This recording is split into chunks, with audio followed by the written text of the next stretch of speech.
Thank you very much, Madam Speaker.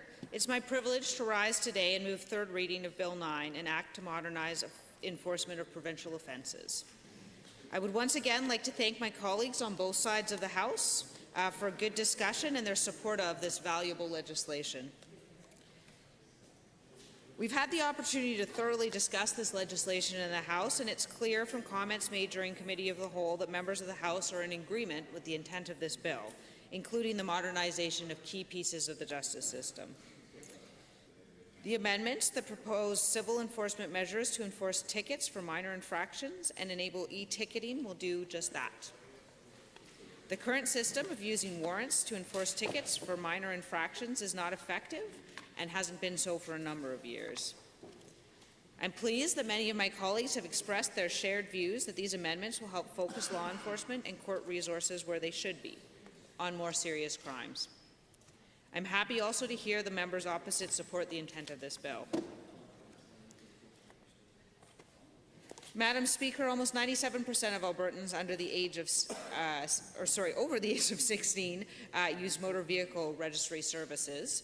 And for those who don't, other enforcement mechanisms will be available, such as the filing of writs against property and garnishing of bank accounts, wages, and tax refunds. So this will address enforcement in a much more effective way. The End Poverty Edmonton Task Force recently released a poverty reduction strategy that includes a priority aimed at decriminalizing poverty.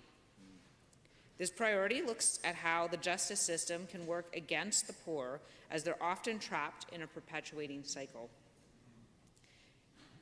It indicated fines for minor violations turn into arrest warrants, and there's no means of repayment. These warrants turn into jail time that can further dim these individuals' chances for acquiring the necessary resources to bring themselves out of poverty. The proposed amendments will ensure that this government and social agencies are in a better position to work with individuals who are coping with poverty. Alberta Justice and Solicitor General cannot work in isolation to address social issues in our communities. People who are dealing with mental health issues need a wide range of supports. This is why I'm working closely with my colleagues in Alberta Health, Human Services, and other ministries to build on recommendations in the Valuing Mental Health report.